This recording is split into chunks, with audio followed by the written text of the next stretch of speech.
Hello everyone. In this video, we are going to see a very epic battle between two legendary chess players, Vassily Smyslov versus David Bronstein. Now, Smyslov is the seventh world champion. He was quite the legendary player with extraordinary skills to play positional chess and known for his very creative, intuitive understanding of the game. And he always strives to create opportunities. And that's why his nickname is the Hand. And on the other side, playing black was David Bronstein. He is known for his extraordinary attacking style. In fact, his nickname is the Attacking Grandmaster. So both of them were almost like past 50s when this game was played in 1975. Smyslov was 54 years old and David Bronstein was 51 years old. So they both had a fantastic, match here. Knowing for a very creative, intuitive play and creating new systems on his own name, we have a very classic. We have a very classic game here from King's Indian Defense. Starts with the d4, knight up 6, and this is one of the interesting moves. If you directly play c4, you are committing it as a king's Indian gambit with g6 and all. With knight f3, he is keeping the position fluid. So Smyslov wants to keep it like knight f3 and see what is his response. So anyway, he played very simple chess. Bronstein played g6, then comes c4. Now it is like transforming into standard King's Indian variation. Bishop coming to g7. The whole idea of this bishop to g7 over here is, if you see, at some point, this pawn will either get traded off or it gets pushed. Usually it gets pushed. And as it gets pushed, the entire diagonal is to be claimed by black. And that is the whole purpose of playing fianchettoing this bishop. But then it's not so easy. Just the theory that, it takes down the long diagonal. Now comes knight c3, castles. If you observe, black has not committed any sort of pawn structure. White simply plays bishop g5, to which Bronstein now plays standard d6. The whole point of d6 is to play c5 at some point and possibly challenge the center and add pressure. Probably you might also see knight coming down to c6 at some point. So e3 comes c5 from David Bronstein. Now bishop e2, and now you can see the position is fairly equal, and it is also following the traditional theoretical lines. Now there is nothing so fancy. Now comes knight c6 and simple castling. Here comes an interesting move, bishop f5. Now this is the moment where white should be very careful in what he wants to do, because on one side, principally, this is the long diagonal that black would like to challenge, and now you are putting down another bishop on f5, claiming all the way to b1, which means you are placing double bishops and taking complete control over the queen side, right? So this is the moment where Bronstein should have taken some time. And remember, this is 1975, long before engines and long before the modern theories have evolved. So ideally, when you have a bishop on f5, today the grandmasters would challenge its position by playing maybe knight h4, or probably first kicking this knight away from c6, and after it moves, say, knight a5, or maybe retreats and then tries to come back here, whatever. D5 is usually played to kick this knight, and once that's kicked, then you can expect knight h4 challenging this bishop, or sometimes they go back to d2 with the idea of pushing this pawn up and chase this bishop away from f5. So this is how traditionally it is challenged. Sometimes people also play queen b3, putting some pressure here. This is all like different variations that you have. But principally, you don't allow two bishops to claim the diagonal. And at this juncture, any of these moves would have been a good idea, like knight h4 or knight d2, and then trying to push this pawn. Any of it could have done uh, justice to this position. However, Smyslov missed it and then underestimated what's going to come. He went daringly takes, d takes c5, which is not a good move. Modern days, you don't see any grandmasters, taking down this d takes c5 move, simply because it's fairly even and the easy position for black. The game is pretty fluid. There is no big challenges, and it's easy to play as black as compared to white, because white has got this bishop locked behind this pawn. Then what is the scope? You have one open file, and then if you are going to trade it off, which happened in the game, like queen takes here. But however, I want to show you what are all the various other options that you have. Again, you can go back, then challenge this with e4, or you can play queen here to b3 and start building some pressure over here.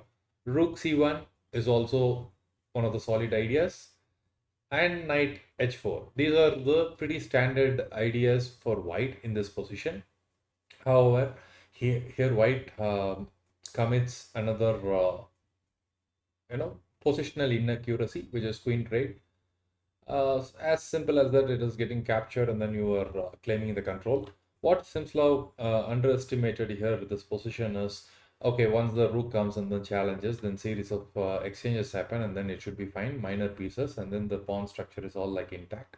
This can be played. That's the thought process behind these exchanges. But however, remember, this bishop is completely cutting across white's queen side, right? So it's completely under attack, and you will see the impact of these bishops in the moves to come. So white simply goes with rook a d1, challenging it. Now, what should black do here? You cannot go and trade and then give the control of the open file to white. Maybe a6 might be little passive, although it is playable, not allowing the knight to come here or just restricting the knight moves. Probably kicking away this bishop can also be an idea. So these are some of the ideas. But then here comes a very interesting move.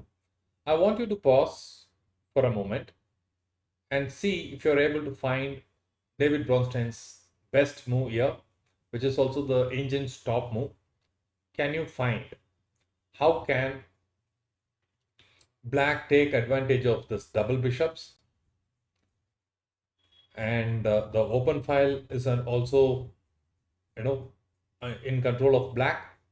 How can he further build pressure? Pause for a moment, see if you can find the perfect move in this position. Okay, before I reveal the answer, let's explore this positionally. What is the big challenge here? The big challenge is you have got a beautiful bishop taking down the long diagonal. Now that there are no pawns, it's building some pressure on this knight, because at some point if this knight moves and then you're threatening to trade, then there will be a double pawn structure. So positionally that will be very difficult to hold for white. If the knight moves to another square, then b3, b2 is under threat. At some point you would want to push b3 and then maintain this long pawn chain structure and then free up this knight.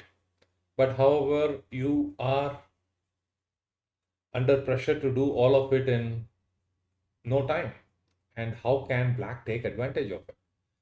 Now, adding to that, this bishop is controlling all the way up to c2 and b1, which means any attack on b2 pawn, the rook cannot come and defend. So the open file is completely claimed by black, and you can see that any sort of trades will just replace the rooks, and you can see black keeping all these pieces in its optimized position. Now, what you can expect here is this knight and this knight can be optimized. There is scope for it. Although it is developed, still it's not at operating at its full potential. It can be used to launch some attack while we build pressure on B2 and C3. It can also go and charge at A2, that is one. And this knight can add pressure on C3. So realizing this, a simple evaluation is what happens if we go knight E4. Okay, at the face value of it, what if he trades? You trade, then the pieces are exchanged. B2 is under attack. Probably you will push B3. So what? Right? Then you have A2 pawn unguarded because the bishops are fully active now. Now knight can jump in and then create some weakness in this pawn chain. Which means once the knight goes here, he is forced to push A3. Maybe you can go to knight C2, knight A2. These are some of the options that can generate a lot of some winning advantage for black. So he goes knight E4. That's the move. White has very little option. Is all maybe he can take rook takes rook and then rook takes rook followed by knight takes knight. But then at some point you will have to exchange this knight. There is no good moves. You can probably analyze this position at your free time and see if there is something that white can do. With my study that I couldn't find any relevant opportunities, thus that knight takes knight sounds to be the correct continuation. Bishop takes. Now Smyslov is forced to play b3. Now if you look at it, we are here, have a fresh eyes, see the control. It's completely dominating. Now this knight jumping in and then charging at a2 would create a serious problem. But if you straight away play this knight to b4, you are losing some pawn. This is under attack, this is under attack. So you got to do something about this bishop, right? So first logical move is to challenge it. Now, if bishop goes here, you can continue attacking, and then after it moves, then you can go and continue this line. But however, in the game, when the bishop got attacked, he went bishop f4. Which means, okay, there is no need to push g5 now. It's out of threat. The pawn is no longer under attack. Now comes very interesting knight b4. Which means this pawn cannot be saved by the rooks. Obviously, you will have to push it. Now, where to go? Should you go knight c2? But what is the point in going to knight c2? You are adding some pressure here. Okay, he pushes this, then what? Right? Yes, it has created a bad structure, but it's not so devastating. Here comes one of the finest positional understanding. Knight a2. Why this move? Black is planning to come knight c3 and then charging against these like fork. Although it may look like there is no big threat, but look at the scope of this bishop. It's trapped. There is no scope for it to move anywhere. It's trapped inside, right? Now, it's forced to trade. Bronstein recapture. Now, Smyslov offered an exchange, thinking that the problems are solved. But then, here comes a stunning move. Takes, takes. Now, what is the equation? Material wise, it's equal. Material wise, it's absolutely even. But here comes the positional crunch. Attacking it. Attacking the bishop on d1. Now, how do you defend it? The knights cannot defend it. There are no squares for it to escape. Obviously, the only way that you can create some sort of escape route is by going here and then attacking it, which he did. And here Bronstein played bishop d3. In this position, Smyslov resigned. And I would love to show you the variations. Before that, pause for a moment and see what is the reason for resignation in this position. It looks fairly even, right? But then why did he resign? Just ask yourself this question. And when you're ready, you can unpause this video and then see the solution. All right, I'm going to reveal the answer now. So let's say even if you're not trying to go bishop here and then try to put some pressure on this. Now, how do you defend this? I mean, what is the big threat now? The threat is, yes, you are attacking over here, but my interest is not to defend this pawn, rather go here and attack.